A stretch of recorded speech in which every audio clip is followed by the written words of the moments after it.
4 3 2 1. Sebab Nabi bersabda dalam hadis sahih riwayat Imam Muslim, "Idza matal insanu inqata'a amaluhu illa min salas, shadaqatin jariyah aw ilmin yunta'u bih aw waladin salihin yad'u lah."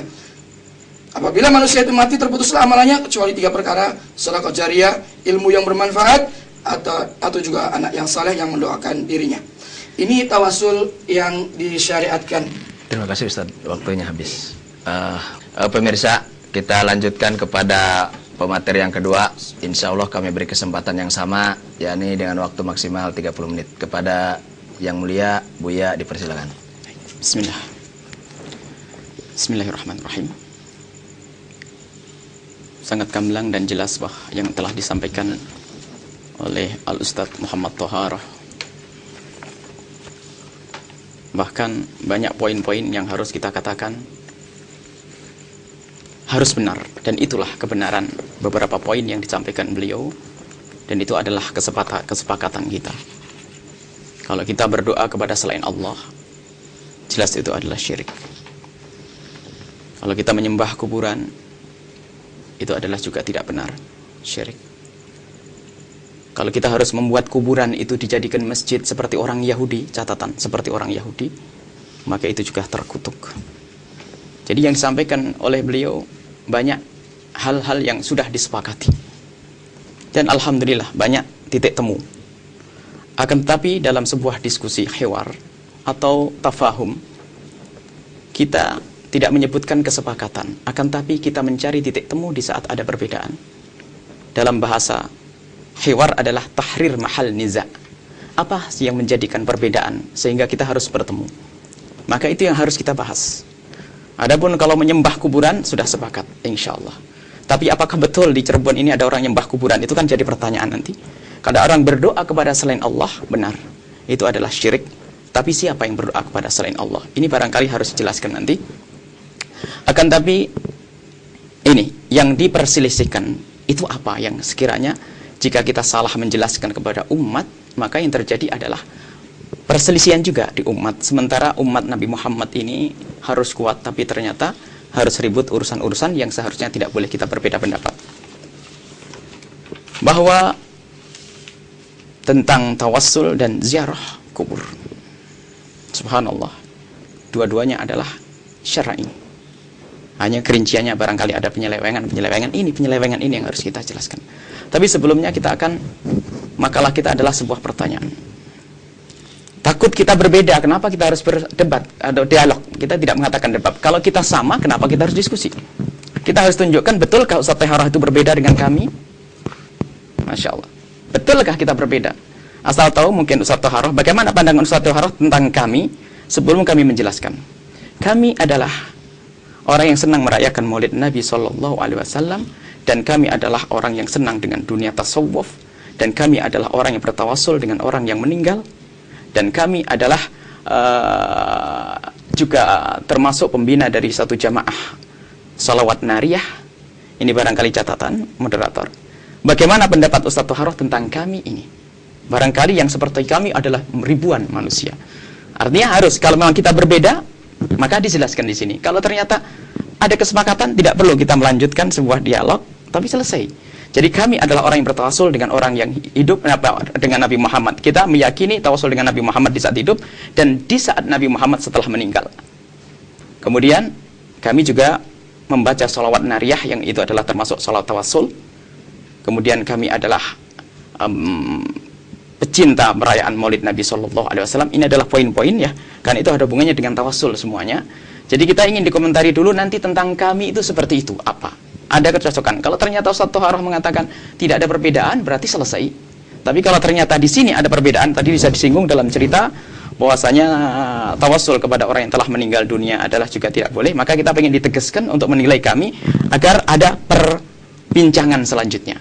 Barangkali makalah kami seperti itu.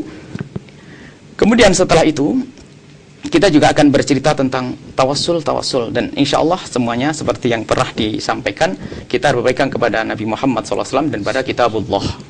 Kita tidak boleh nyeleweng dari itu. Baik, Kita tidak boleh nyeleweng dari kitabullah dan sunnah Nabi Muhammad SAW, dan juga apa yang telah dilakukan oleh para salafus soleh. Dan ini adalah pegangan supaya kita tidak ngelantur ke sana kemari. Dan siapa kira yang berpegang kepada salafus soleh? Ini adalah standar kita untuk diskusi supaya tidak kemana-mana. Jadi tahrir mahallun niza ini penting. Adapun secara umum, umat Indonesia barangkali Anda, saya berbahagia jika kami bertatapan dengan Anda yang selama ini adalah ikut pengajiannya Ustadz Toharoh. Barangkali ini kesempatan emas bagi kami untuk kami berkomunikasi dengan beliau-beliau yang sebetulnya kami rindu suatu ketika jika ada pertemuan-pertemuan seperti ini terus. Kemudian juga bagi sahabat-sahabat atau saudara-saudara yang lainnya yang biasa menyaksikan Cirebon TV, itu adalah Masya Allah, terima kasih juga Anda menyaksikan. Jadi sebelum kita melanjutkan, barangkali harus ada di sini. Kita tidak ingin membuat sebuah makalah yang berbeda. Kalau memang tidak ada perbedaan, kita tidak usah melanjutkan. Barangkali saya kembalikan ke moderator tentang saya tadi, bagaimana komentar Ustadz Toharoh tentang kami yang seperti itu. Ya, terima kasih. Baik Ustadz, tadi Buya Yahya telah menjelaskan bahwa diantaranya beliau senang dengan sholawat nariyah, suka dengan maulid Nabi, bertawasul kepada Nabi di saat hidup juga di saat Nabi meninggal, dan senang dengan dunia tasawuf. Nah mungkin di sini Buya minta dikritisi, adakah dari yang dilakukan oleh Buya itu satu katakanlah yang belum dilakukan, yang tidak dilakukan oleh para apa syirik, apa bid'ah, apa tidak, begitu kan? Iya. Silakan Ustaz. Ya, saya senang sekali dialog seperti ini ya. Kita istilahnya enjoy ya, kita enak ya. Kekeluargaan ya, bahkan bukan hanya kekeluargaan, persaudaraan seperti ini. Ya, saling bertanya, saling memberikan jawaban, solusi ya, saling sharing atau mengisi. Ya, namanya manusia, kita tidak luput daripada salah dan dosa ya. Tidak ada kita yang maksum kecuali Rasul saja. Oleh karena itu Allah juga mengingatkan kita untuk saling tawasul hak, saling memberi wasiat atau nasihat dengan kebenaran tentunya, karena mengingat kita semua tidak ada yang maksum.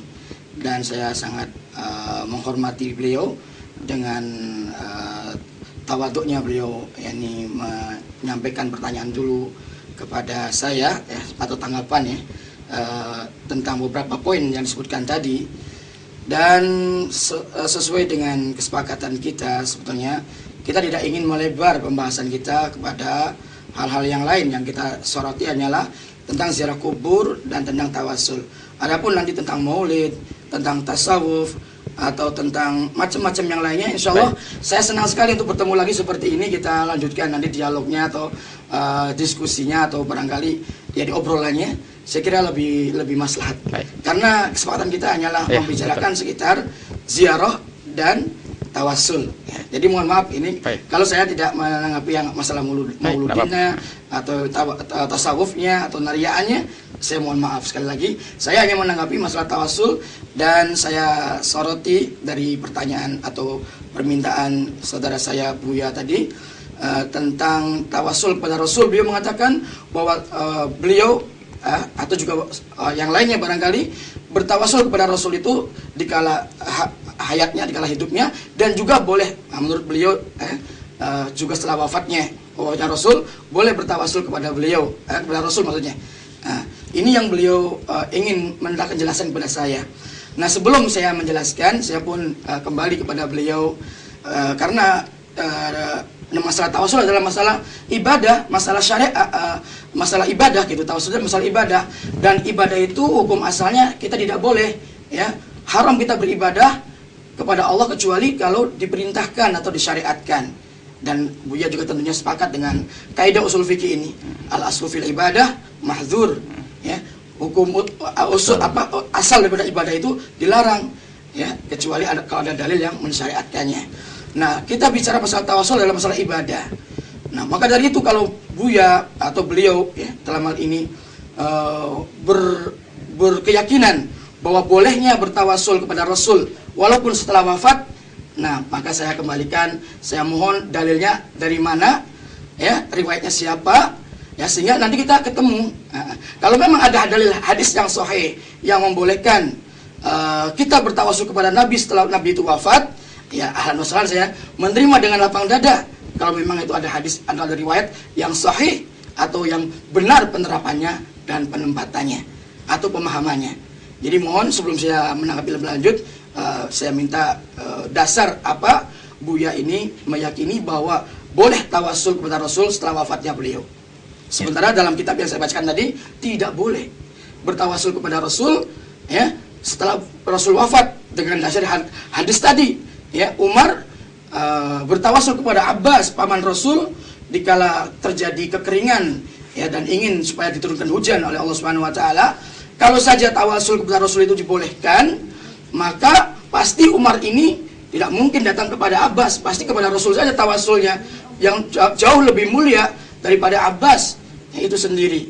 Nah, kenapa Umar bin Khattab ini larinya kepada Abbas untuk didoakan oleh Abbas, padahal Rasul waktu itu sudah meninggal dunia. Kalau saja boleh bertawasul kepada Rasul, ya, kalau saja boleh bertawasul kepada Rasul walaupun sudah wafat, maka pasti Umar lebih tahu dalam masalah ini dan pasti cukup akan bertawasul kepada Nabi itu afdol daripada bertawasul kepada Abbas paman beliau yang masih hidup di kala itu. Nah, ini mohon dijelaskan. Saya sudah menyampaikan dalilnya, tinggal Buya tolong jelaskan dalilnya. Ya, silakan Buya. Jadi untuk mengenai sholat nariyah, maulid Nabi dan tasawuf itu memang serang aja kami sisipkan itu, karena dalam sholat nariyah itu adalah sholawat tawassul. Baik. Beliau belum menjawab, artinya karena belum menjawab, kami meyakini seperti itu dan dalil kita ada dan kita akan hadirkan semuanya. Tapi beliau juga membawa dalil tadi, Satoharah membawa dalil. Karena kita prinsipnya harus kembali kepada kitabullah dan sunnah Nabi Muhammad SAW. Kita tidak harus dengan omongan siapapun, begitu ya. Betul. Baik, maka kita juga mungkin belum dijawab oleh Satoharah barang ini. Sebetulnya tidak bisa kita melanjutkan karena kebetulan permasalahannya adalah siapa yang dikatakan dan siapa yang mengatakan. Selama ini adalah yang tersebar di masyarakat adalah bukan orang yang bertawasul mencaci atau mohon maaf atau menyalah-nyalahkan yang tidak mau bertawasul. Akan tapi permasalahannya adalah ada orang yang tidak bertawasul menyalahkan yang bertawasul. Ini kan di masyarakat seperti itu. Sebetulnya memang pertanyaan ini sudah waktunya dan seharusnya langsung dijawab supaya kalau ada perbedaan baru nanti kita datangkan dalilnya. Dan kita akan mengkritisi apa yang didatangkan oleh yang saya hormati Ustadz Toharoh tentang hujah-hujahnya. Gimana Ustadz sebagai moderator, kira-kira benar apa tidak seperti itu? Panjenengan di masyarakat orang sudah mengatakan seperti itu, karena kalau kita kalau ini belum ada perbedaan, kita tidak bisa berdiskusi. Harus ada dijelaskan adanya perbedaan. Kalau kesepakatan, alhamdulillah semuanya tadi saya sebutkan sepakat dan banyak mungkin beberapa poin di sini kita sepakat. Cuman adalah harus ada kita cari perbedaan itu, baru kita diskusikan perbedaan ini. Nanti kita akan ketemu berjabat tangan yang baik. Baik. Jadi gini, sebenarnya bahwa diskusi yang kita sajikan pada malam hari ini, kita ini mencari titik persamaan, tentunya dengan kembali kepada Al-Quran Sunnah dan pemahaman Salaful Ummah, itu yang kita sepakati. Adapun misalnya ketika kita nanti di akhirnya setelah kita kembali kepada Quran, kepada Sunnah dan pemahaman Salaful Ummah, toh masih terjadi perbedaan, inilah di sini kita butuhkan tasamuh, saling bertoleransi. Yang jelas bahwa apa yang disampaikan oleh Ustadz Toharoh itu bertawasul kepada Nabi yang tadi Buya katakan di saat hidup dan mati. Jadi Ustadz Toharoh minta penjelasan bagaimana seharusnya atau adakah dalil yang berkenaan dengan hal tersebut, artinya dengan tawasul kepada yang sudah mati. Nah, adapun mengenai tadi salat tariyah maulid Nabi dan lain sebagainya itu baik, kita tidak bicara maulid Nabi, tidak. Iya. Baik. Jadi masih belum kita ke situ. Kita akan mengkritisi apa yang dia sampaikan Ustadz Toharoh, sekaligus kita datangkan dalilnya. Iya. Ustadz Toharoh membawa tentang masalah ziarah kubur, dan nanti kita sekaligus datangkan dalil kita. Bahwa Ustadz Toharoh menyebutkan tentang yang pertama hadis sahih ya, bahwasanya Allah akan mengutuk orang-orang Yahudi yang membuat masjid ya, kubur mereka adalah sebagai kubur orang Nabi mereka sebagai masjid. Ini adalah kesepakatan. Kalau ada orang yang seperti orang Yahudi membuat kuburan mereka sebagai masjid, maka terkutuk. Bahkan itu adalah syirik. Akan tapi ini jangan diarahkan kepada orang yang kebetulan masjidnya adalah di hadapannya adalah lahan terbuka untuk kubur. Barangkali itu harus dijelaskan. Artinya ini berbeda kasusnya, apalagi kalau kita membaca hadis yang lainnya, ja'alu tamathila, mereka membuat patung-patung sehingga dikutuk oleh Rasulullah SAW. Mereka membuat patung di tempat kuburan mereka sehingga disembah. Jadi masjid di situ adalah sesembahan. Jadi sangat jelas bukan orang untuk ziarah kubur.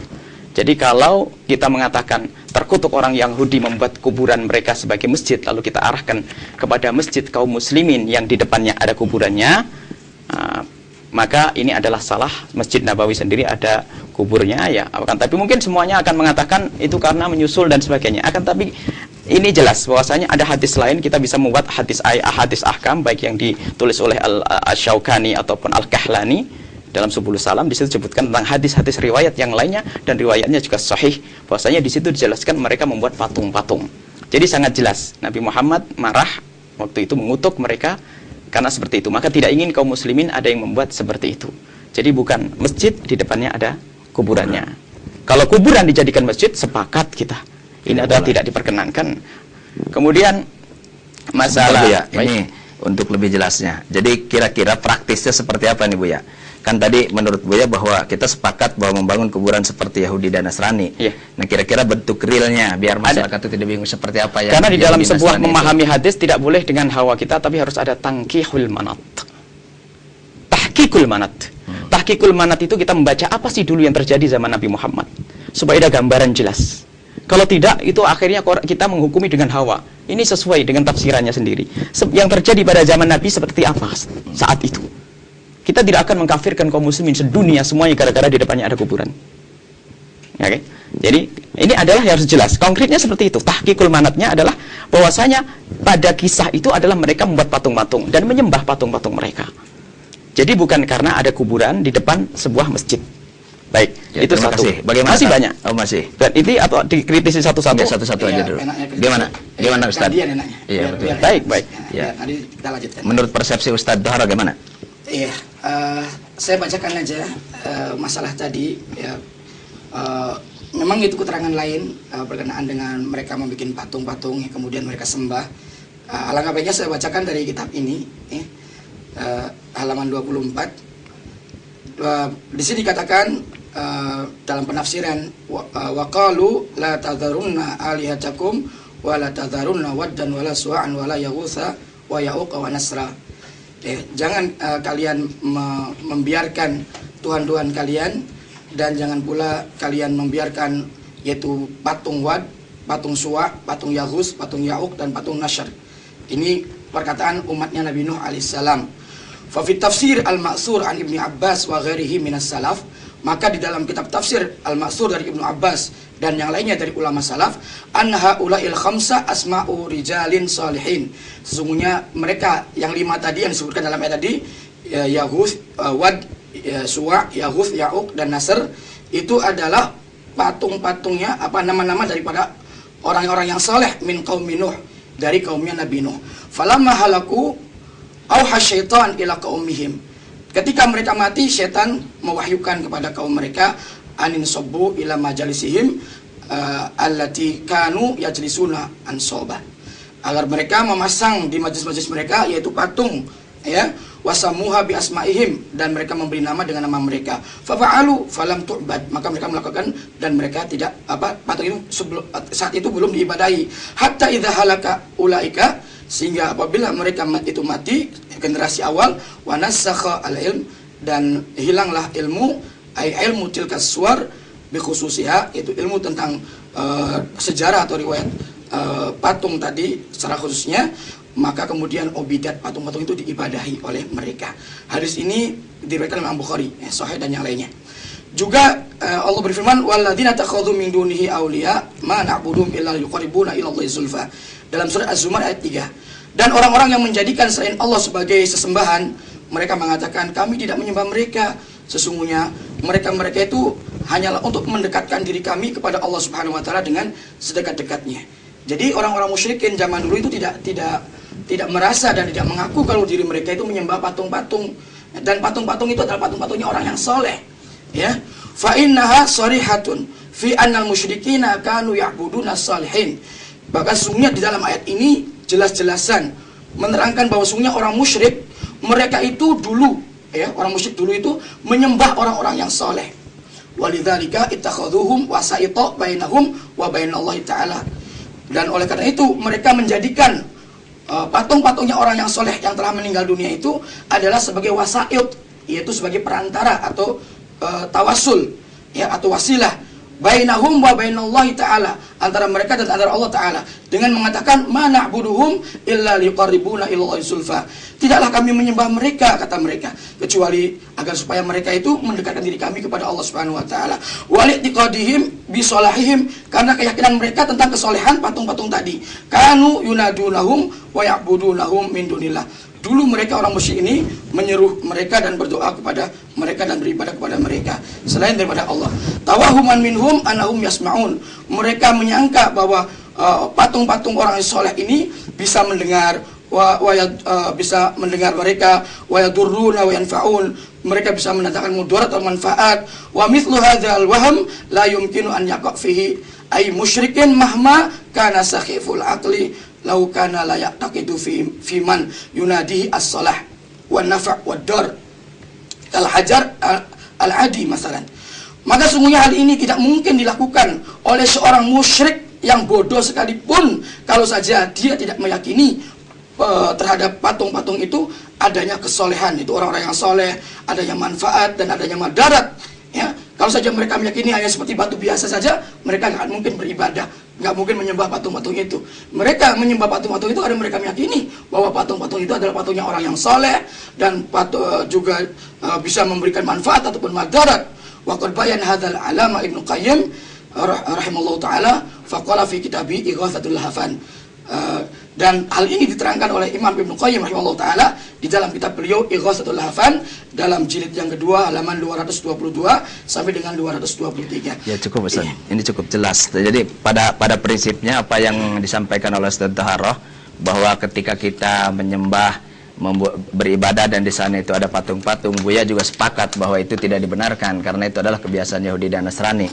Nah, tetapi ada sedikit yang masih belum dijelaskan mungkin Ustadz ini mengenai bagaimana kalau misalnya kita itu beribadah masjid dan masjid itu ada di dekat kuburan gitu maksudnya Buya, atau menghadap kuburan. Apakah hal seperti ini juga dilarang atau memang gimana gitu? Mungkin. Iya. Buya saya siap. Baik. Mungkin apa satu dulu itu? Boleh. Baik, karena Masya Allah terima kasih kepada Ustaz Toharoh. Beliau telah memberikan tambahan daripada hujjah, bahwasanya beliau juga membawa cerita yang panjang. Zaman dahulu itu ada orang membuat patung. Catatan kecil, di tempat kita tidak ada yang membuat patung. Mereka membuat patung-patung setelah dengan nama bos-bos mereka, ulama-ulama mereka. Setelah meninggal baru disembah. Dan di saat mereka menyembah, nah, mereka bukan tujuan kecuali ingin mendekatkan kepada Allah. Baik. Ini pun tidak bisa diterapkan kepada orang yang ziarah kubur atau kebetulan sholat di situ. Sebab orang sholat yang di depannya ada kubur, dia tidak menyembah kuburan.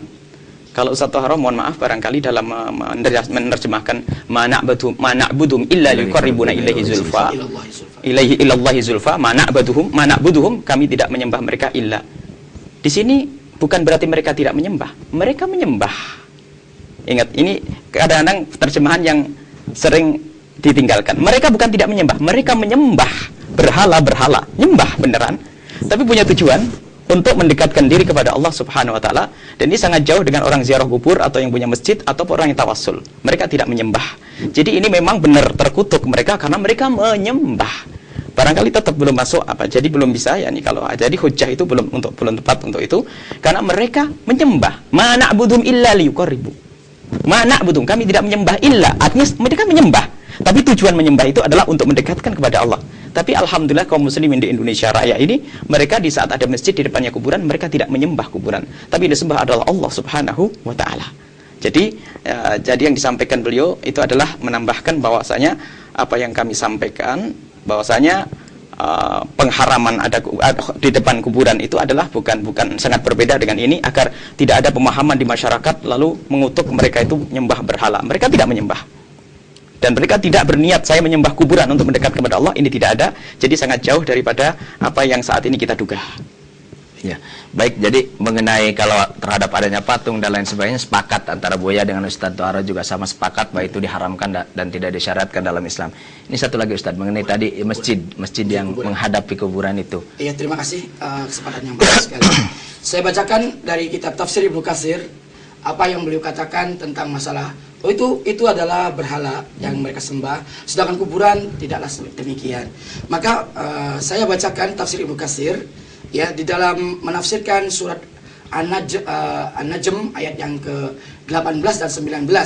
Beliau membawakan atau menukilkan sebuah riwayat ya tentang sejarah Tuhan Uzza yang disembah oleh orang-orang Arab itu.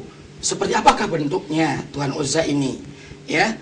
Maka saya bacakan Ali bin Abbas wa Mujahid wa Rabi' bin Anas ya dari Ibnu Abbas, dari Mujahid, dari Rabi' bin Anas, annahum qara'u Al-Lat, sesungguhnya maaf saya ralat bukan Tuhan Uzza, maksudnya Tuhan Lata ya. Tuhan Lata adalah salah satu tuhan yang disembah oleh orang-orang jahiliyah dulu. Annahum qara'u Al-Lat, sesungguhnya mereka membaca ya Al-Lat bitasydid ta dengan tasydid tahnya, wa fassaruhu, dan mereka menafsirkannya bi annahu kana rajulan yaluttu lil hajiji fil jahiliyati as-sawiq. Karena sungguhnya Lata ini adalah seorang lelaki yang kebiasaannya adalah menumbuk ya, gandum untuk disedekahkan kepada para jamaah haji di zaman jahiliyah dulu.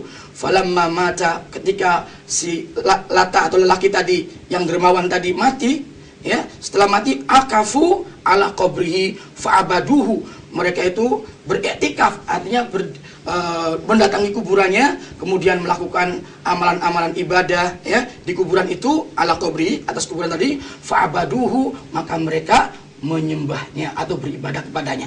Jadi dengan sebab ya kuburan yang jadi kuburannya orang yang dermawan, yang soleh, yang dia itu gemar untuk infak, sodako kepada tamu-tamu Allah jamaah haji saat itu, pasti umat juga cinta kepadanya. Nah, dikala mati ini orang yang soleh, kemudian dikubur, nah kuburannya didatangi oleh orang-orang, kemudian mereka iktikaf di sana, ibadah di sana, dan itulah mereka berarti kemudian terjadilah penyembahan terhadap Tuhan Lata. Jadi Tuhan Lata itu jangan dikira bentuknya adalah berhala dari batu, bukan, tapi berupa kuburan. Ini yang perlu kita sehingga harus hati-hati. Makanya Nabi itu sebelum wafatnya mengingatkan para sahabatnya supaya hati-hati sama kuburan. Jangan seperti apa yang dilakukan oleh orang Yahudi, orang Nasrani, mengkultuskan kuburan para nabi dan orang-orang yang soleh, dijadikannya tempat untuk peribadatan mereka di kuburan-kuburan itu, yang sehingga ya terjerumuslah mereka kepada kesyirikan dan dilaknat serta dikutuk oleh Allah Subhanahu wa taala. Ini yang dikhawatirkan oleh Nabi, dan sungguh pada saat ini di zaman sekarang ini banyak sekali saudara-saudara kita yang bahkan ya melakukan yang demikian, apalagi tentunya orang-orang yang awam ya yang nggak ngerti. Dan insya Allah untuk orang yang ngerti barangkali ziarah kubur karena ngerti ilmunya, ngerti syariatnya, insya Allah aman dari masalah itu. Tapi kita bicara orang-orang awam, kalau kita biarkan, tidak kita ingatkan seperti itu, tentunya kasihan, mereka akan terjerumus. Maka dari itu saya ingin dan saya sangat cinta kepada mereka, tidak ingin mereka itu celaka atau terjerumus. Maka saya ingatkan dan saya ajak ke jalan yang benar. Inilah ya istilahnya yang diterangkan oleh Rasul, oleh para ulama kita, para salafus soleh, ya para ahli tafsir, ya seperti itu pemahamannya.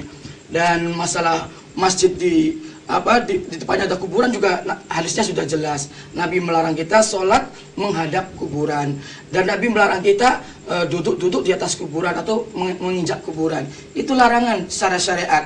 Kenapa? Dzari'ah, saddu dzari'ah, itu mencegah ya, jangan sampai terjadi kesyirikan ini menimpa sebelum terjadi, dicegah dulu. Nah ini namanya saddu dzari'ah dalam istilah syariat ya. Jangan kita biarkan seperti itu ya, karena tidak aman untuk terjerumus pada kesyirikan, bahaya kan begitu. Nah, sekiranya. Baik, terima kasih. Jadi saya pikir ini sudah jelas. Adapun misalnya masih ada titik perbedaan pada pemirsa Cirebon TV, silahkan saudara-saudara bisa memilih mana yang terbaik menurut saudara. Insya Allah penjelasan dari Buya sudah cukup jelas mengenai hal ini. Penjelasan dari Ustadz Toharo juga sudah cukup jelas. Sekarang ini ada yang selanjutnya tadi. Ini yang biasa terjadi di masyarakat itu. Jadi di masyarakat itu kan ketika hari-hari tertentu, misalnya di hari Jumat atau di hari apa, mereka rame-rame gitu pergi ke kuburan, mereka berziarah, kemudian mereka di sana membaca Al-Quran di kuburan. Sementara di dalam hadis tadi yang saya dengar bahwa tidak boleh membaca Quran di kuburan, dan saya yakin Buya juga sepakat. Bagaimana menurut Buya dengan tanggapan orang-orang yang baca Quran di kuburan? Baik, bismillahirrahmanirrahim. Ada sambungannya dengan yang disampaikan tadi, karena masjid juga sekarang masjid di Indonesia adalah di depannya kuburan. Dilarang sholat ke kubur sudah jelas ulama. Kalau kita baca syarahnya hadis, itu adalah bukan hanya sholat menghadap, bukan sholat menghadap ke kubur, tapi dijadikan kubur itu kiblat. Kalau menghadap ke kubur kebetulan, memang tempatnya di situ atau kuburannya di depan, itu bukan, tidak ada kita menghadap. Ada kita paham masalah sutrat musolli. Tidak sengaja gitu ya? Bukan sengaja, artinya memang tidak berniat untuk menghadap ke kubur atau mengagungkan kuburan dengan sholatnya. Itu sudah sangat jelas. Jadi tetap kita tidak masuk di dalam babnya. Karena yang kita bahas adalah bagaimana masjid itu, yang ditanyakan adalah masjid. Jadi kalau menyembah, kemudian yang disampaikan kepada Ustaz Tohro juga terima kasih dari Ibnu Katsir, tetap bahwasanya di situ ada penyembahan. Yang namanya Lata itu disembah. Jadi tapi masjid dengan kuburan tidak ada sesembahan di sini. Agar adapun masalah Saddud Dhara'i, Nabi Muhammad sendiri tetap mengatakan ziarah kubur. Nabi Muhammad memerintahkan ziarah kubur. Jadi ada ziarah kubur yang diajarkan Nabi Muhammad SAW. Ziarah kubur, yani ala wazurah fa inna tudalkumul akhirah. Mereka ziarah kubur mengingatkan kematian. Kalau memang Saddud Dhara'i, mestinya Nabi Muhammad melarang sekaligus tentang ziarah kubur ya, agar tidak sampai seperti itu. Jadi ceritanya setelah orang itu meninggal, iktikaf, ya'bud. Setelah iktikaf di kuburan lalu menyembahnya. Bukan ziarah dan bukan menjadikan masjid. Jadi tetap tidak ke tempat yang kita persoalkan, yaitu masjid di depannya kuburan. Tetapi tetap bahwasanya masjid dengan kuburan, asalkan masjidnya itu adalah masjid sendiri, kuburan sendiri, itu adalah jelas, itu adalah sangat diperkenankan. Dan ini yang harus kita perhatikan. Jadi apa yang disampaikan Ustaz Tohro, mohon maaf, jadi belum masuk kepada apa yang kami kritisi tadi, tetap masih agak aja belum tepat. Jadi ada sesembahan di situ, ada penyembahan, kemudian juga ada iktikaf. Kalau orang sholat di masjid di depannya ada kuburan, sama sekali barangkali lupa dengan kuburannya. Kemudian masalah baca Quran di masjid, masya Allah di kuburan. Ya. Kita ingin bertanya, dari mana pelarangan itu? Membaca Quran boleh di mana saja. Memang riwayat-riwayatnya itu adalah di mana saja. Adapun kalau dalilnya adalah satu haram membawa dalil tentang wala taj'alu buyutakum qubura maqabira. Itu adalah tentang agar kita memperhatikan rumah, agar jangan rumah itu kayak kuburan. Tapi di sini tidak ada larangan membaca Al-Quran di kuburan. Dari mana larangan itu? Sementara melarang ini harus ada jelas, ada nasnya. Kalau memang kita kembali kepada kitab sunnah Nabi, tidak ada larangan. Tidak ada larangan membaca Al-Quran di atas kuburan. Bagaimana dengan terang-terangan kita mengatakan dilarang? Ini yang harus dijelaskan. Ya, terima kasih. Bagaimana Pak Ustaz? Iya, terima kasih. Saya tanggapi dengan masalah tadi. Ini kalau saja ya, masalah membaca Quran di atas kuburan tadi, kalau saja membaca Quran itu tidak dilarang di atas kuburan, ngapain Nabi ngomong-ngomong atau mewasiatkan kepada umatnya jangan kalian jadikan rumah kalian seperti kuburan? Bilang aja Nabi kepada umatnya bahwa jadikanlah rumah kalian seperti kuburan. Karena apa bedanya antara rumah dengan kuburan? Di kuburan boleh baca Quran dan di rumah juga boleh baca Quran. Ngapain Nabi istilahnya bahasa Cirebonnya dereng-dereng ngomong kepada istilahnya apa, kepada umatnya, jangan kalian jadikan rumah kalian seperti kuburan. Nah, dan Nabi menganjurkan di rumah dibaca Quran, di kuburan tidak boleh dibaca Quran. Ini sudah jelas sekali pemahamannya bahwa tidak boleh di kuburan itu membaca Quran. Kalau saja boleh membaca Quran, pasti Nabi bacalah kalian, jadikanlah rumah kalian seperti kuburan, karena kuburan juga boleh baca Quran dan rumah kalian juga boleh baca Quran. Jadikan rumah kalian sebagai kuburan atau seperti kuburan. Tidak mungkin Nabi mengatakan jangan kalian jadikan rumah kalian seperti kuburan. Kalau saja tadi dibolehkan membaca Quran di dalam. Ini adalah pemahaman yang jelas, tidak perlu lagi penafsiran dan penjabaran. Sudah cukup jelas sekali. Kemudian mengenai masjid yang ada kuburan, saya sepakat sekali. Artinya begini, apabila masjid itu dibangun di wilayahnya dan kuburan dibangun tersendiri di wilayahnya, ya, dengan dibatasi misalnya oleh ada jalan atau solokan atau pagar kuburan itu sendiri dipagar, nggak ada masalah. Ya, nggak ada masalah. Kita juga sepakat dengan Buya tadi. Kalau seperti ini artinya mustakil, masjid mustakil, tersendiri, dan kuburan juga tersendiri, walaupun memang ada di hadapan kiblatnya, arah kiblatnya, ya, tidak apa-apa karena ada batas, ya, dan di situ akan aman orang untuk terjerumus kepada suatu penyembahan terhadap kuburan itu. Nah, yang kita masalahkan adalah di masjid itu, ya seperti banyak kita dapati di masjid-masjid, subhanallah, bahkan ada kuburannya, orang matinya dikuburnya di dalam masjidnya gitu. Di dalam masjid sengaja, itu ada juga kita dapati. Nah, ini yang sangat kita tidak setuju gitu, sangat kita kritisi. Adapun yang tadi dikatakan oleh Buya tadi, terpisah antara masjid dengan kuburan, walaupun ada di depannya, nggak ada masalah. Saya setuju. Karena terpisah itu ya. Selanjutnya nih Buya, mengenai yang sering terjadi juga, ini ketika masuk wilayah kuburan itu kan kita dianjurkan untuk berdoa. Nah, tetapi kadang-kadang ada doa yang memang khusus diajarkan oleh Nabi, seperti kita masuk dalam kuburan, Assalamualaikum ya ahlal kubur, dan seterusnya. Tetapi ada orang yang sengaja datang ke kuburan untuk berdoa, tidak hanya mendoakan si ahli kubur, tetapi dia berdoa untuk dirinya di dekat kuburan. Nah, hal seperti ini kan tentunya gimana itu menurut syariat Islam? Pandangan Buya gimana tentang hal ini? Ada sambungannya dengan sebelumnya tentang membaca Quran di atas kubur. Barangkali Ustaz Taharah kita minta menghadirkan hadisnya lengkap. Jangan dijadikan kuburan itu tempat hari raya. Kemudian jangan jadikan rumahmu seperti kuburan. Di sini tidak ada ada tandingannya. Artinya di saat jangan menjadikan rumahmu seperti kuburan, sisi lain jangan menjadikan kuburan itu tempat seperti hari raya. Id. Itu apa? Itu harus menjelaskan. Id jangan diartikan orang membaca Al-Quran di situ. Ini kesalahan. Id itu jangan sampai dijadikan namanya. Kalau masalah orang berkumpul mungkin sebab karena dia menjalankan apa yang dianjurkan Rasul untuk melakukan ziarah, tentunya tidak bisa kita salahkan yang demikian itu. Apalagi mengambil satu tempo tertentu dengan tetap menjaga kehormatan orang ziarah. Ini jelas tidaknya apa-apa karena menjalankan apa yang dianjurkan Nabi Muhammad. Maka harus menjelaskan Id ini apa. Supaya sebagian orang mengatakan Id, lah kok membaca Al-Quran di situ seperti hari raya. Ini adalah suatu keboliman di dalam kepada teks hadis Nabi SAW. Jadi bahwasanya membaca Al-Quran, kalau jangan kau jadikan rumahmu seperti kuburan. Artinya ini kok tiba-tiba larangan ya Al-Quran di kubur. Ini membaca Al-Quran dengan sengaja atau tidak disengaja? Ini bukan untuk mengagungkan kuburan. Membaca Al-Quran di mana saja, di jalan, di mana, termasuk di kuburan.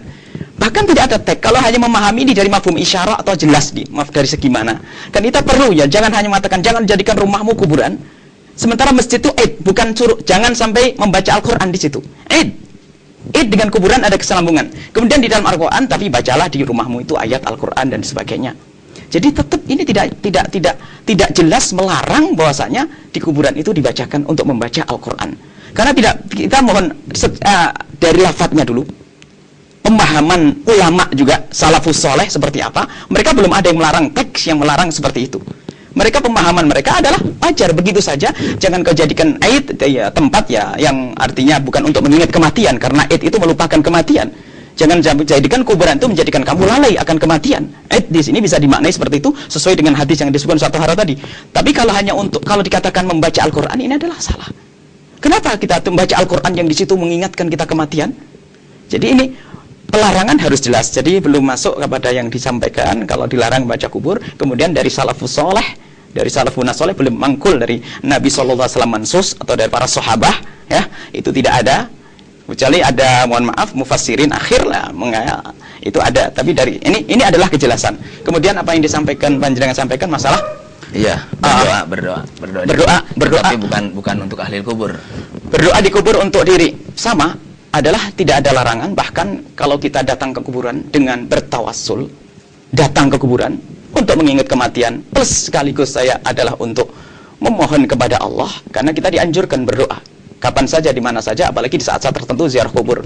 Kemudian saat itu bertawassul ya, bertawassul kepada orang meninggal, itu adalah jika diperkenankan dan ada hujjahnya. Hanya bermasalahnya kita belum dijawab oleh Ustaz Taharah. Kita perbedaannya di mana ya? Kita hanya menjawab mengkritisi ini saja. Nah, ini jadi ada hujjahnya dan dalilnya. Barangkali kita sedikit tanya.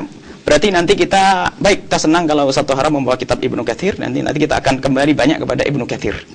Artinya Ibnu Katsir jadi pegangan pada detik ini. Ya, jadi Ustaz tadi menurut Buya bahwa penjelasan hadis yang tadi belum lengkap. Jadi mohon Iya, terima kasih. Jadi saya perlu jelaskan kembali. Ya, sebagaimana kaidah tadi yang kita sepakati, barangkali Buya juga sepakat ya, bahwa kaidah usul fikih mengatakan bahwa al-aslu fil ibadah mahdzur. Hukum asal ibadah itu adalah dilarang, hukum asalnya, kecuali kalau ada dalil. Nah, sekarang membaca Quran itu ibadah bukan tentunya. Pasti jawabnya adalah ibadah. Nah, dalam masalah ibadah ini adakah contoh atau keterangan atau sahabat atau siapa yang di sana pernah mereka melakukan membaca Quran di kuburan tersebut ya. Kalau saja ada, kita juga akan menerima karena memang hadisnya sahih atau riwayatnya sahih.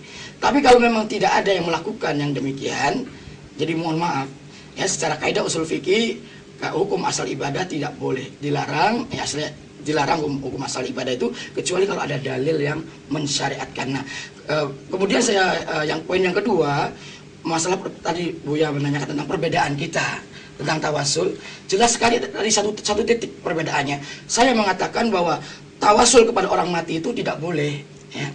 Sedangkan Buya mengatakan bahwa tawasul kepada orang sudah mati itu boleh. Ini tak perbedaan kita. Nah, saya mengatakan boleh, saya mengatakan tidak boleh bertawasul kepada orang yang mati itu. Saya sudah memaparkan dalilnya, hujah-hujahnya. Sekarang saya menuntut atau meminta kepada beliau dengan sangat. Tinggal beliau silakan, beliau mengatakan bahwa tawasul kepada orang yang mati itu boleh. Nah, ini saya minta dalil-dalilnya. Tinggal enak nanti Buya menyampaikan dalilnya, sahih apa tidak akan saya terima begitu. Ya. Sedikit lagi Ustaz, mengenai tadi orang yang berdoa di kubur, menurut pandangan antum? Ya tadi kembali bahwa kuburan adalah bukan tempatnya untuk peribadatan. Jadi, berdoa termasuk ibadah. Iya, gitu. Kita khawatir nanti akan terjerumus kepada seperti orang yang dilakukan oleh Yahudi dan Nasrani, yang menjadikan kuburan itu adalah sebagai masjid-masjid tempat ibadah mereka. Ini khawatir ke sana. Ya, berdoa itu untuk orang ahli kubur itu bisa dilakukan di rumah, di masjid, atau di mana tempat. Insya Allah doa kita akan sampai untuk orang yang meninggal dunia. Baik, terima kasih kepada dua narasumber. Waktu kita tinggal sedikit.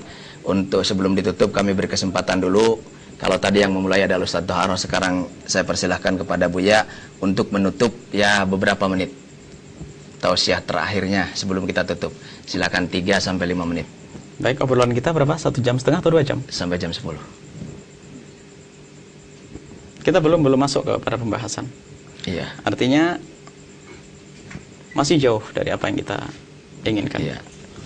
Jadi kesepakatan kita yang pertama tadi sudah jelas tentang masjid tadi. Kemudian Ustaz Toharoh mengatakan kepada kami al-aslu fil ibadah itu mahdur memang. Ibadah itu aslinya dilarang. Saya pikir ini sangat jelas. Al-Quran tidak dilarang dibaca. Al-Quran tidak dilarang dibaca dan ada perintah. Adapun masalah tempat sebebasnya. Kita di atas mobil, di sini. Tidak ada larangan untuk kuburan, tetap umumul adillah. Barangkali harus seperti itu. Kita jangan sampai kita hanya menunduk. Dan juga mohon maaf Ustaz Toharoh, barangkali harus kita cari kalau betul itu adalah disepakati. Kalau ada masjid jadikan kuburan mutlak tidak diperkenankan. Ustaz Toharoh menyebut orang banyak, khawatir ini ada termasuk menuduh orang ya, khawatir di luar ada orang yang ribut. Kalau masjid mauquf, jangankan kok masjid, tanah orang lain tidak boleh kita mengubur di situ. Kalau masjid sudah mauquf, wakaf, lebih jelas. Jadi tidak ada, apalagi dikatakan banyak. Kami khawatir nanti kalimat ini dibayangkan oleh orang, banyak orang. Di mana barangkali kita tidak ingin ada fitnah ya. Di mana yang ada orang menjadikan masjid itu atau kuburan. Nah itu, masjidnya jadikan kuburan. Tadi katanya orang mengubur di dalam masjid. Itu adalah sesuatu yang sangat berbahaya. Itu mutlak sepakat ulama, wakaf tidak boleh kalau wakaf untuk untuk kuburan. Kalau beli tanahnya sendiri, wakaf untuk kuburan saja. Nah ini kalau ini harus dibongkar. Saat ini barangkali harus jangan sampai kita hanya mengucapkan kalimat nanti orang pada resah di situ. Siapa kira-kira siapa akhirnya mencari penjahat padahal kita tidak ada penjahat di sini ya. Tidak ada orang yang melakukan itu semua. Insya Allah kaum muslimin Indonesia tidak seperti itu. Jadi tetap seperti semula. Al-asl fil ibadah itu adalah mahdur, tidak diperkenankan. Tapi baca Al-Quran adalah diperkenankan. Tidak ada tahsisnya. Bahkan zikir qiyamau qu'udan wa ala junub. Kapan saja di saat Anda dalam keadaan apapun, di dalam kubur tidak ada larangan sama sekali. Harus ada tag di sini. Kalau masalah khawatir itu semestinya ya dari awal sadudara itu adalah masalah kuburan. Ziarah kubur tidak boleh, ziarah kubur diperkenankan.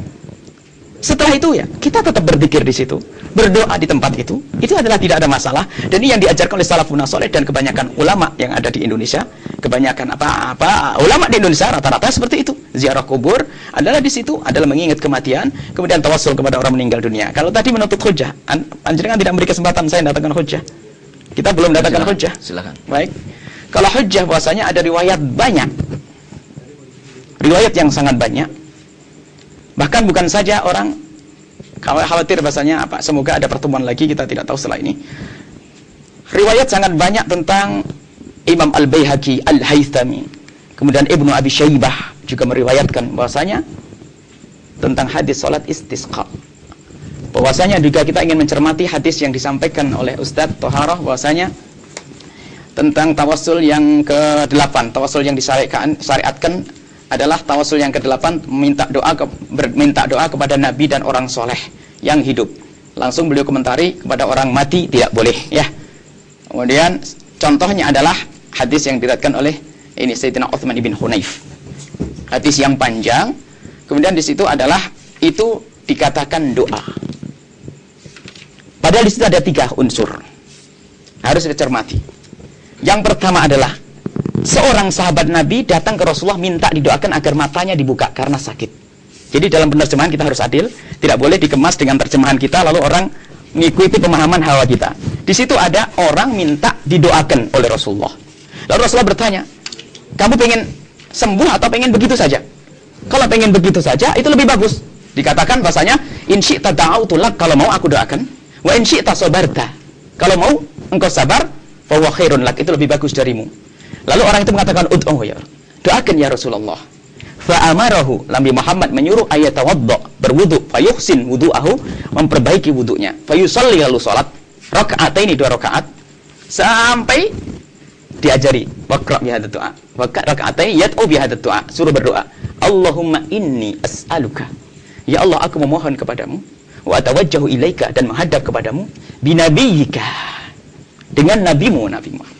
Nabi rahmati Nabi Muhammad. Lah ini tawassul. Jadi di sini orang itu juga berdoa, orang itu memohon kepada Allah dan doanya doa tawassul. Nabi Muhammad juga mendoakan. Kemudian di dalam doanya dia juga beringinan bahwa semoga doa Nabi Muhammad dikabul agar mata saya sembuh. Jadi tidak boleh kita katakan ini hanya doa tawassul dengan doa saja. Dia berdoa dan di dalam doanya itu membawa Nabi Muhammad binabiyyika, Nabi rahmati.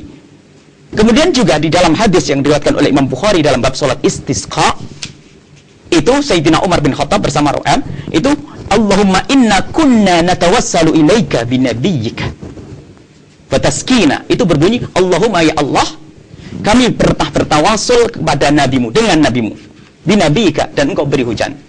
Wa inna, dan sungguhnya kami natawassalu, bertawasul bi ammi nabika, dengan paman nabimu, faskina, dan siramilah.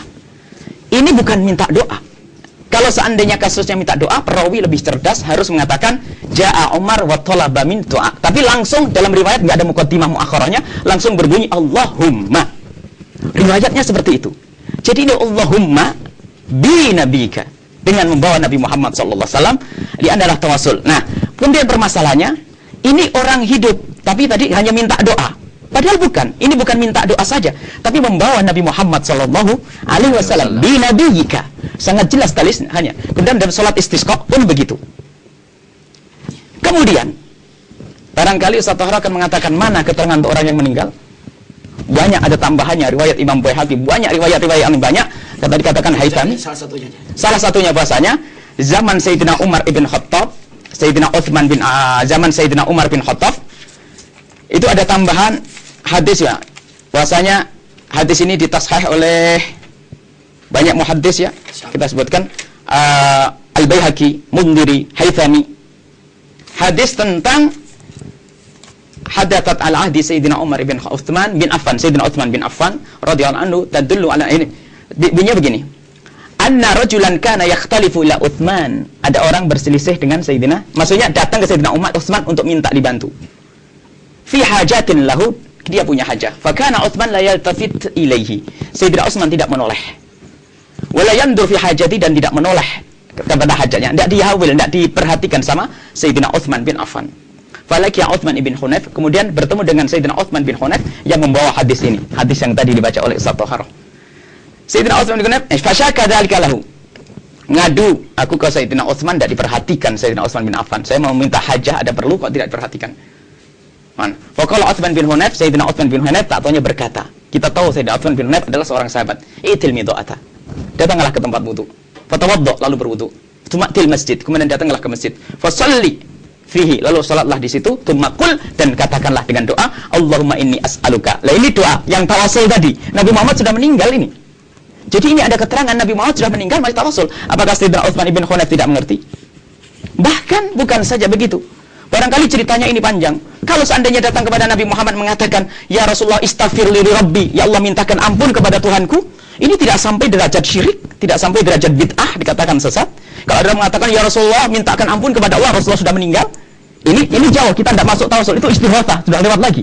Ini tawasul jelas bahwasanya ini hadis ini adalah ditashih dari masa ke masa, kecuali akhir zaman baru orang mencoba mentad'if. Tapi bagaimana? yang mengatakan sahih, termasuk yang bernama Sayyidina Ibnu Hajar Al-Asqalani juga mengukuhkan di dalam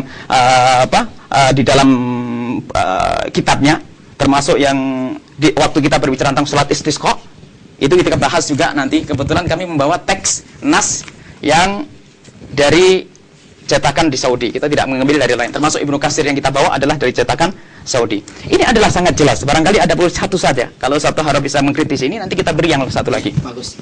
Baik. Akan saya kritisi. Silakan. Langsung. Ya silakan Ini Ustaz. bagus sekali apa yang dilontarkan oleh beliau. Ya. Ini ada kitab di tangan saya, ada Tawassul Anwa'uhu wa Ahkamuhu, ya, yang telah ditulis oleh Syekh Albani, ya, seorang ulama ahli hadis, imam ahli hadis yang diakui oleh dunia, ya, di saat ini. Mungkin Buya juga mendengar dan insya Allah beliau juga mengakui keimaman beliau dalam masalah hadis. Ini kitab ini pada halaman yang ke-55, Faslur Rabi' Syubuhat wal Jawab 'alaiha. Ya, syubhat-syubhat yang tadi dilontarkan, riwayat-riwayat hadis yang dibacakan oleh saudara kami ini Buya Yahya tadi, ya. Yang pertama asyubhatul ula, hadis istisqa Umar bin Khattab bin Abbas radhiyallahu taala anhuma. Ya, istisqanya Umar yang minta hujan kepada Allah Subhanahu wa taala, yang dilakukan oleh Umar terhadap Ibnu Abbas radhiyallahu taala anhuma, ya. Ini adalah hadis yang dijadikan syubhat oleh orang yang membolehkan bertawasul kepada orang yang mati.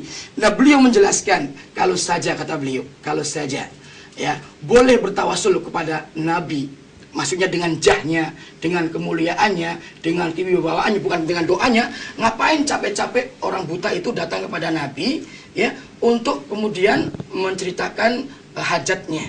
Cukup di rumah saja, duduk di rumah, dia tinggal mohon sama Allah, bertawasul kepada jahnya Nabi, kepada Rasul, sudah beres. Ngapain capek-capek ke sana? Ini kata Syekh Albani, ya. Jadi beliau menyatakan bahwa binabika di sana adalah bidu'ai nabika, takdirnya, ya. Dan ini beliau mengumpulkan riwayat-riwayat yang banyak dari A sampai Z, dikumpulkan semua yang mengisyaratkan bahwasanya binabika tadi bukan maknanya bertawasul dengan jahnya, dengan kemuliaannya dan rupanya Nabi, akan tetapi bertawasul dengan doanya Nabi. Ini bukan kata saya, kata Syekh Albani, seorang ulama ahli hadis. Kemudian dibawakan juga syubhat yang kedua oleh beliau, dan itu semuanya ada dibacakan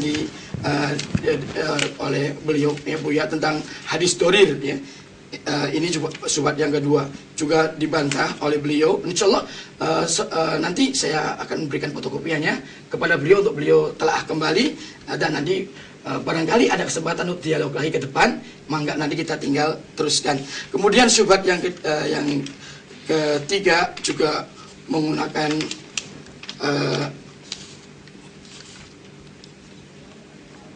hadis yang lainnya. Sebetulnya semua beliau rinci penjelasannya dan pendoifannya, ya, dari riwayat-riwayat yang dijadikannya tersebut, ya, yaitu dengan hadis-hadis doif yang berkenaan dengan tawasul. Di antaranya adalah hadis Sa'id Al-Khudri, ya, di mana di sini dijelaskan juga tentang masalah tadi, dan beliau katakan ada perawinya adalah Atiyah bin Sa'id Al-Aufa, ini adalah doif, lemah. Kemudian juga diperinteri lagi, insya Allah nanti akan saya kasihkan kepada beliau untuk beliau baca, barangkali bantahan Syekh Albani ini atau penjelasan Syekh Albani tentang syubhat-syubhat yang digunakan oleh orang-orang yang membolehkan tawasul dengan orang yang mati ini. Demikian, ya. Hadis-hadisnya semuanya ada di sini. Apa yang Buya Yahya tadi sampaikan pendalilannya, ya, berkenaan dengan orang yang mati, tawasul mati, sudah ada di dalam kitab ini, dan bagaimana bantahan Syekh Albani terhadapnya, penjelasannya. Dan alangkah indahnya kalau Buya juga turut membaca kitab ini. Nanti kita ketemu lagi di lain kesempatan. Dan ada lagi kesempatan untuk berbicara. Masih ada tambahan. Masih ada tambahan, Dok. Iya. Silakan, Buya, barangkali mau berkata. Belum dijelaskan tentang hadis ini. Sudah kita jelaskan berarti. Berarti belum tuntas, ya. Artinya kita sudah mendatangkan dalilnya. Beliau minta dalil. Artinya dalil ini harus diruntuhkan agar kita datangkan satu lagi dalil. Ustaz Thahara belum meruntuhkan dalil ini. Ini bukan kita anggaplah Ustaz Thahara mengikuti Ustaz atau Syekh Albani. Kan pikir harus kita kembali kepada teks. Syekh Albani adalah seandainya beliau mujtahid bisa salah, bisa ini. Dan itu adalah takwilan beliau mendatangkan hadis-hadis. Itu tidak sesuai dengan yang kita inginkan. Kita adalah kepada kitabullah sunnah Nabi Muhammad SAW. Kalau kami terus terang tidak berani seperti itu, kami juga nukil ulama. Sebetulnya kita tidak hanya Albani saja, Syekh Albani saja yang kita lihat. Yang lain yang mengatakan itu boleh itu juga lebih banyak. Dan lebih dulu dari Syekh Albani.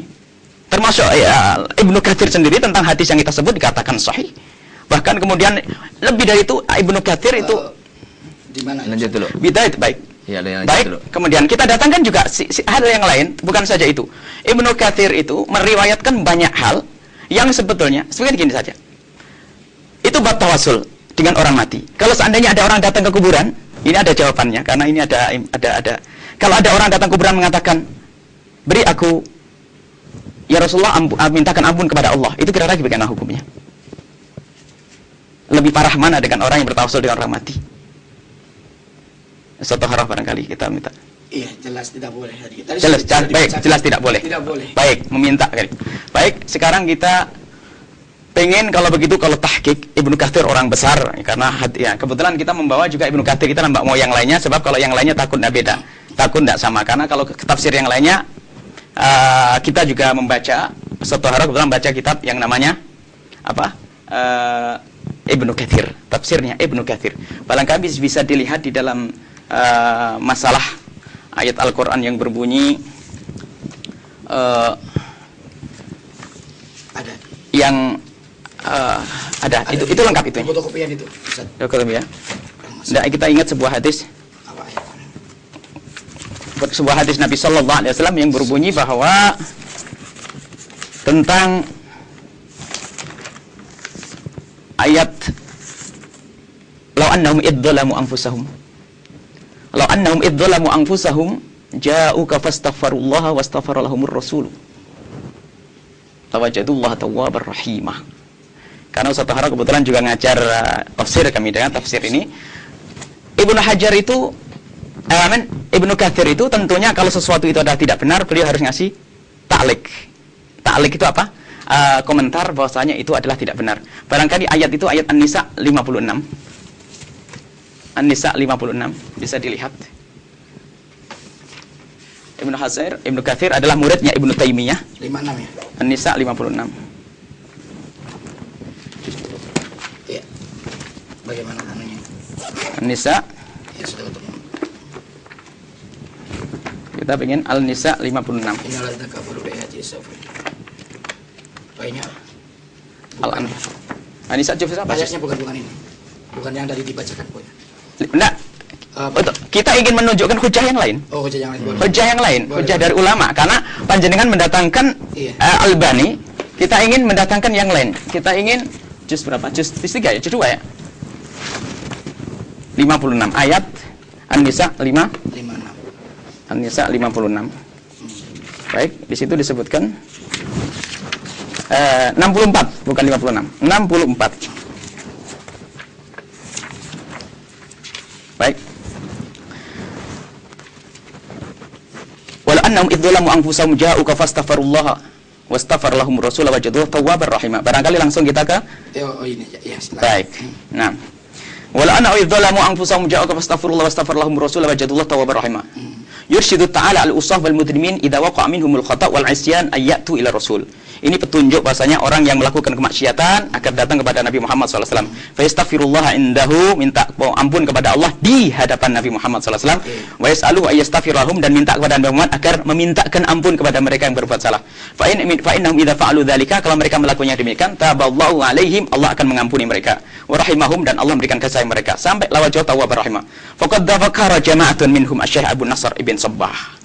Ini adalah riwayat, dan beliau mengatakan fi kitab Syamil Hikayah Al-Masyhurah, sebuah kisah yang masyhur. Kisah yang masyhur itu menunjukkan sudah kejadiannya di mana-mana seperti itu. Baik. Dan kalau memang ini adalah batil harus dikritisi. Kenapa dimasukkan dalam tafsir ini? Kenapa tidak mengkritisi Ibnu Katsir? Karena sudah biasa orang melakukan yang demikian itu. Kuntu jalisan 'inda qabrin Nabi. Aku duduk di depan kubur Nabi Muhammad. Faja'a Arabiyyun, lalu datang seorang badui, orang awam. Faqala, berkata, "Assalamu alayka ya Rasulullah, salam sejahtera kepadamu ya Rasulullah." Sami'tullah yaqul, aku mendengar Allah yaqul walau annahum idzalamu anfusahum, sampai akhir ayat. Qad ji'tuka mustaghfiran lidambi. Aku datang kepadamu ya Rasulullah. Aku datang kepadamu ya Rasulullah mustaghfiran untuk meminta ampun lidambi, mustashfi'an bika, minta syafaat denganmu ila Rabbi. Kemudian membacakan ya khaira man tufinat bil qa'i a'dhamuhu fataba man tibuhunna al qa'u wal akamu nafsil fida'u sampai akhir. Tumban saraf al-arabi faghalabatni aini fara'aitun nabi fin naum faqala ya utba al-haq al-arabi fabasyarahu anna Allah qad ghafara lahu. Ini artinya datang ke Nabi Muhammad bukan saja sekedar mengingat kematian, dan ini tanpa taklik. Tanpa, kalau memang ini syirik besar yang kita katakan itu keluar dari Islam, Masya Allah, Ibnu Katsir akan membiarkan yang demikian.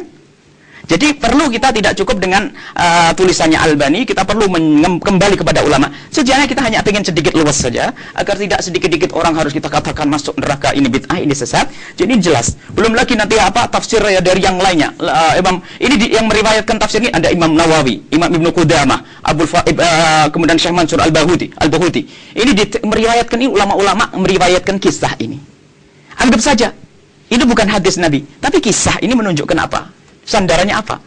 Kan begitu ya? Kisah, dan beliau tidak ngasih taklik, ini tanggung jawab besar. Apakah kita akan mengatakan Ibnu Katsir juga termasuk orang yang ridho dengan kebatilan? Dan ini tanpa taklik. Baru ada cetakan-cetakan akhir dikasih taklik, dikasih komentar. Cetakan akhir, siapa kita ini? Sementara ini adalah pekerjaan, menunjukkan pekerjaan yang sudah umum di kalangan ulama. Itu seorang datang ke Nabi Muhammad seperti itu. Lebih lagi tentang tawassul, hadisnya tadi sangat jelas. Jadi mohon kalau kisah Albani kita baca, akan tapi baca yang lainnya. Kita tidak bisa menafsir hadis sesuai dengan hawa. Kemudian kita harus membedakan tentang tawassul bid-du'a dengan du'a bit-tawassul. Ini harus dibedakan. Yang kita bahas adalah du'a bit-tawassul, dan yang disyariatkan. Kita berdoa sambil bertawassul membawa orang yang soleh, orang ulama, Nabi Muhammad. Kalau tawassul bid-du'a jelas. Tapi doa bitawassul, dan yang diajarkan Nabi Muhammad, dan ini adalah orang yang sering begitu cepatnya mengatakan itu sesat, bid'ah dan sebagainya, sementara dalilnya seperti ini. Bahkan dalam riwayat ini dijelaskan ya, qad donantu nafsi baji'tuka tastaghfiruli. Aku datang kepadamu untuk kau mintakan ampun kepadaku. Ya Rasulullah sudah meninggal. Ini banyak riwayat yang semacam ini. Jadi bagaimana? Mohon, jadi begini Ustaz. Soalnya kami ingin menghadirkan. Jangan kita sempit kepada satu ulama saja yang kebetulan Albani kebetulan, mohon maaf, beliau punya hutang banyak telah melukai kaum muslimin dari buku-bukunya. Dan kita hadirkan satu persatu, dan beliau melukai juga Ibnu Taimiyah, mengatakan tidak perlu dianggap hadisnya, dan ini dalam kitab sahihnya. Mereka, Albani itu mencaci hampir semua orang. Ibnu Taimiyah dikatakan la yu'tamad fit tashihi idza aradta an ta'tamid farji ila kitabi. Sampai dikatakan teman-teman tidak dianggap tasihnya Ibnu Taimiyah. Coba pengikutnya kira-kira marah atau tidak? Ini memang barangkali Albani disingkirkan dulu bukunya, kita baca bukunya ulama-ulama. Adapun masalah pengakuan dunia, semoga ini adalah wallahualam salah betul. Ini maksud kami apa? Kita tidak cukup dengan bukunya Albani. Kemudian masih banyak hujah-hujah yang lainnya. Insya Allah kita akan datangkan. Intinya apa? Ya Ustaz, kita tidak mudah mengatakan orang seperti ini masuk neraka, sesat. Masya Allah, kita ingin bersatu, agar tidak ada permusuhan lagi. Wallahu a'lam bishawab. Ya, baik. Kepada Ustaz Bahar untuk mengkritisi. Saya tanggapi dari apa yang mengenai keterangan dalam tafsir Ibnu Katsir ini amat sangat salah kalau dikatakan semua yang dibawakan oleh Imam Ibnu Katsir dalam tafsirnya periwayatannya semuanya sahih, karena Imam Ibnu Katsir tidak mentaklik atau tidak menjelaskannya. Ini sangat tidak benar sekali, karena betapa banyak hadis-hadis riwayat yang Israiliyat, yang juga dhaif dan lemah, beliau bawakan juga di dalam tafsirnya. Jadi tidak semua riwayat di dalam tafsir Ibnu Katsir itu semuanya sahih 100%, 100%.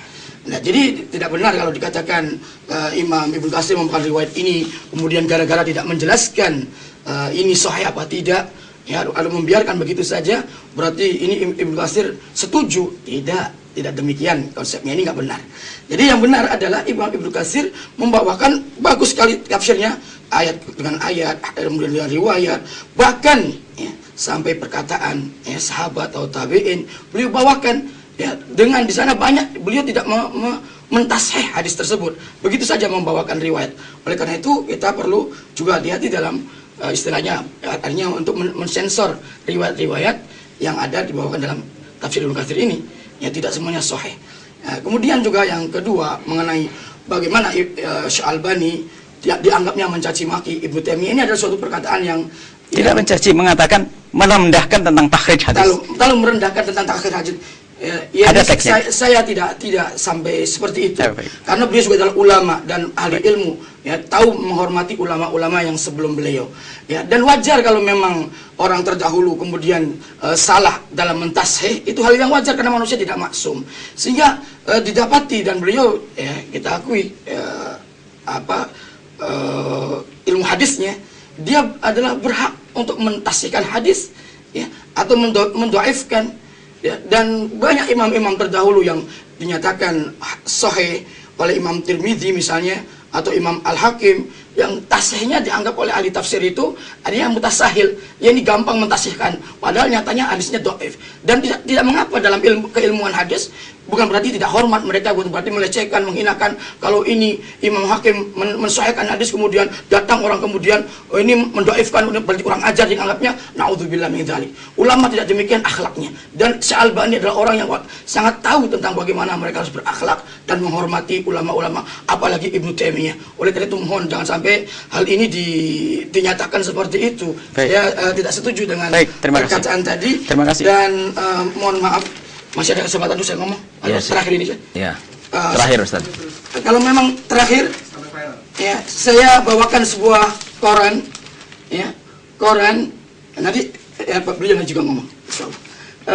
Koran dari Republika ini, alamannya B12, ya, terbitan hari Minggu tanggal 9 Mei 2010. Judulnya tentang mu'alaf. Ini menceritakan tentang seorang Yahudi yang masuk Islam. Ya, ini di sini biodatanya saya bacakan. Nama Yosef Cohen, nama Muslim Yosef Al-Khattab, istri Luna Melul, nama Muslimnya Komar Al-Khattab, anak 4 orang, namanya disebutkan di sini, masuk Islam tahun 1994. Di antara di koran ini saya bacakan aja, ya, di alinianya adalah setelah mendalami Islam lebih jauh, Yusuf makin menyadari bahwa dasar ajaran agama Yahudi sangat berbeda dengan Islam. Perbedaan utamanya terletak pada masalah tauhid. Agama Yahudi, kata dia, percaya pada perantara, dan perantara mereka adalah para nabi. Orang-orang Yahudi berdoa lewat perantara nabi-nabi tersebut. Nah, di sini yang menjadi catatan bagi kita, ternyata orang-orang Yahudi betul-betul mereka menjadikan perantara para nabi mereka dalam ibadahnya, dalam berdoanya. Dan Nabi paling tidak ingin umatnya ini menyerupai orang-orang Yahudi. Demikian, saya kembali. Ya, silakan Buya untuk mengkritisi dan kemudian langsung untuk tausiah terakhir dari Buya. Masya Allah, terima kasih. Mohon maaf kami tadi bukan niat mencaci, dan kalimat kami pun kami jelaskan bahwa Syekh Albani ada salah satu catatannya, terburu-buru mengatakan Ibnu Taimiyah tidak tamat fikih hadis. Dalam kitab, dalam sahihnya ada halamannya, kita bisa dikatakan nanti. Kita kaget bagaimana kok hanya ingin mengatakan sayalah yang berhak, tapi lalu cukup mengatakan saya. Ini ada, ini teksnya, kita bacakan. Mohon maaf Ustaz, kita tidak ingin wa minal ajabi haqqan ayatajarra Syekhul Islam ala inkari hadzal hadis wa taktibihi. Kemudian al-sa'il kulli man waqafa ala hadzal kitab aw ghairihi, na'am, alla yubadir illa amal. Terus terakhir, wa qad sahna sabil lidzalika ma'allakna alaihi fama kana tabitan fa kana tabitan al-amal bihi wa atu alaihi nawajid. Ini adalah dan itu ada panjang ke belakang bahasanya ada beliau mengatakan yatajarra. Ini adalah kita tidak ingin keluar tentang berbicara tentang Syekh Albani. Artinya mohon maaf Ustaz, kita tidak hanya berpegang kepada beliau saja di dalam urusan bab ziarah kubur dan sebagainya, kita yang lainnya. Kemudian kalau menolak tentang sebuah buku hanya katanya bahwasanya dia bukan maksum, kemudian setelah itu bisa saja dia salah, begitu gampangnya. Kita kajian ilmiah, diselesaikan poin yang kita bahas tadi. Ini dikatakan oleh Ibnu Katsir, yang beliau adalah juga dikatakan alim, muridnya Ibnu Taimiyah, dan beliau mengambil riwayat itu untuk menafsiri ayat tersebut dan tidak mendatangkan yang lainnya. Kalau beliau mendatangkan asal riwayat, barangkali ada cerita yang lainnya, iya, tapi satu-satunya cerita yang dihadirkan untuk menafsiri ayat itu. Artinya, ini kenapa kok tidak khusnudon? Ya sudah, kalau begitu ya itu adalah masalah sederhana yang tawasul dengan orang meninggal. Bahkan kalau datang dengan kalimat seperti itu, arti yang penting meyakini yang kepada Allah. Cobalah jangan sampai kita mudah caci maki. Sebab kalau mencaci maki kita khawatir termasuk mencaci ini secara tidak langsung. Nah, kepada siapa? Ibnu Katsir. Jadi perlu kita itu berhati-hati. Kita ingin bahwasanya yang kita bahas kajian ilmiah kita, ini dalilnya. Belum lagi yang lain. Ini adalah pendapat ulama karena Ustadz mendatangkan Syekh Albani. Kita seperti ini. Kita datangkan ulama juga. Kalau ke hadis sudah selesai bahasanya tadi hadis. Berarti kami bisa menyimpulkan bahwasanya apa yang kami sampaikan tadi, tolonglah jangan sampai ada permasalahan. Karena ada hadisnya. Kalau ada hadisnya berarti ini adalah benar, bisa diikuti. Bisa, tidak mungkin kita katakan bid'ah, apalagi harus kita katakan syirik ya. Apalagi tadi disebutkan oleh pengarang kitab ini, siapa Ustaz yang kita baca ini? Al-Syekh Jamil Zainu ya. Mengatakan itu adalah langsung disebut sebagai syirkul akbar ya. Atau al-amat ya. Ini adalah termasuk bagaimana Ibnu Katsir membiarkan syirkul akbar ya kepada orang mati. Dan kita harus membedakan antara doa ini, karena Masya Allah ceritanya panjang, karena banyak yang didatangkan oleh Ustaz Tohara, perlu kita kritis satu-satu. Tidak bisa membedakan antara tawassul dengan doa. Kalau doa selesai, mendoa kepada orang mati jelas tidak boleh. Tapi jangan kita mengatakan berdoa. Kalimat ini tidak pernah dirubah. Kalau ayat mengatakan wala tad'u min dunillahi ma la yanfa'uk, jangan berdoa kepada selain Allah. Ini jelas. Tapi bukan bertawassul ini, berdoa. Tapi kadang-kadang kita mencoba mengartikan yang berbeda. Doa. Kemudian kata ada lagi ma'allah, itu ada bersama Allah. Kita nyembah, bukan kita bertawassul bi. Selama ini disebut bi Nabi Muhammad, bukan ma'allah. Jadi sebetulnya sangat sederhana. Kita ingin mengukuhkan bahwasanya para mutawassilin, ahli tawassul, dengan cara yang kami sebutkan ya, menyebut ke pangkat Nabi Muhammad. Disebut pangkat Nabi Muhammad sudah tidak luar biasa. Bahkan kalau kita pangkat Nabi Muhammad itu maksudnya kemuliaan Nabi Muhammad. Kita bertawassul dengan Nabi Muhammad itu karena apanya? Karena zatnya, karena pangkatnya, karena apa? Nabi Muhammad SAW. Kalau berdoa ini adalah lain. Kita bukan tawassul, bukan tawassul, bukan berdoa, tapi doa bitawassul yang kita sebutkan. Jadi ini adalah yang kami gambarkan. Ternyata tawassul ada. Ustadz bisa mengambil kesimpulan sebagai moderator bahwasanya ada hujjahnya. Bagi yang bertawassul dengan orang meninggal ada hujjahnya. Jadi mungkin karena tadi kami untuk menutup, semoga tidak ada perselisihan antara kami dengan Ustadz Tohara setelah ini. Barangkali setelah ini tidak perlu lagi kita mengatakan bahwasanya yang bertawassul kepada orang mati sampai derajat bid'ah, apalagi kepada syirik ini adalah kesepakatan yang bisa apalagi jelas, kecuali harus didatangkan hujjahnya. Terima kasih. Tidak dalam hal ini maaf. Nanti baik. Belum sepakat. Nanti ada untuk silakan udah baik. Bu ya. Bagi seperti itu. Baik. Ya. Maka silakan. Makasih. Komentar terakhir Ustaz. Iya, jadi kalau dikatakan sepakat, kita belum sepakat kalau mengenai satu hal tadi yang kita perselisihkan, yaitu bahwa saya mengatakan tidak bolehnya kita bertawassul pada orang mati, sementara beliau juga masih tetap mempertahankan. Saya pakai dalil tadi, Ustaz. Iya. Abdurrahman bin Hunayf. Iya, pakai dalil. Saya juga pakai dalil tadi. Jadi kalau dikatakan kita sepakat itu tidak. Baik. Saya nggak sepakat tadi. Nah, itu saja kesimpulannya. Baik, terima kasih. Terima kasih untuk semuanya karena waktu kita juga sudah habis dan pada akhirnya saya selaku moderator dapat menyimpulkan bahwa memang tawasul ada yang masru dan ada yang mamnu. Ada yang disyariatkan dan juga ada yang dilarang, dan itu semua telah dipaparkan oleh kedua pemateri, dan saya yakin pemirsa di rumah ini sudah bisa memahami arah pembicaraan kedua pemateri. Adapun misalnya masih belum ada kesepakatan, ini saya pikir sesuatu hal yang memang indah. Karena apa? Karena perbedaan ini semuanya didasarkan kepada argumen-argumen yang dibawakan oleh para ulama. Adapun masalah misalnya pemirsa dan kaum muslimin mau memilih pendapat yang mana dan yang mana, itu terserah. Yang jelas kita memohon kepada Allah Subhanahu wa taala, semoga Allah Subhanahu wa taala senantiasa memberikan taufik dan hidayah bimbingan kepada kita semua. Juga semoga Allah Subhanahu wa taala memberikan keberkahan kepada kita semua, dan Allah Subhanahu wa taala menjadikan kita mampu menjalankan syariatnya dan menjauhi apa yang dilarangnya. Dan Allah senantiasa menyelamatkan kita di dunia dan akhirat, dan kita semoga tetap berada pada Shiratal Mustaqim. Akhirnya kami selaku moderator terima kasih kepada Ustadz Tohara, terima kasih kepada Buya, dan terima kasih kepada Cirebon TV yang telah menayangkan acara ini. Mudah-mudahan Allah membalas kebaikan seluruh kerabat kerja yang meliput acara ini. Dari kami selaku moderator kurang lebihnya mohon maaf, dan mohon maaf atas segala kekurangan kami. Subhanakallahumma bihamdik asyhadu an la ilaha illa anta astaghfiruka wa atubu ilaik. Wassalamualaikum warahmatullahi wabarakatuh.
Ternyata Ustaz Toharoh tidak bisa hadir karena beliau mengirim surat dengan alasan yang pertama, kami tidak bisa memenuhi kebutuhan keinginan antum karena padatnya agenda saya pribadi. Kemudian di sini ada wahaddatsani syaikhun shadiqun annahu ra'a rajulan, dia melihat seorang laki-laki yusolli ila qabril Jailani, salat ke kuburnya Syekh Abdul Qadir Jailani, wa yatrukul qiblata, dan meninggalkan kiblat. Ini tulis buku ini. Insya Allah orang Cirebon yang paling bodoh pun ngerti kalau itu salah.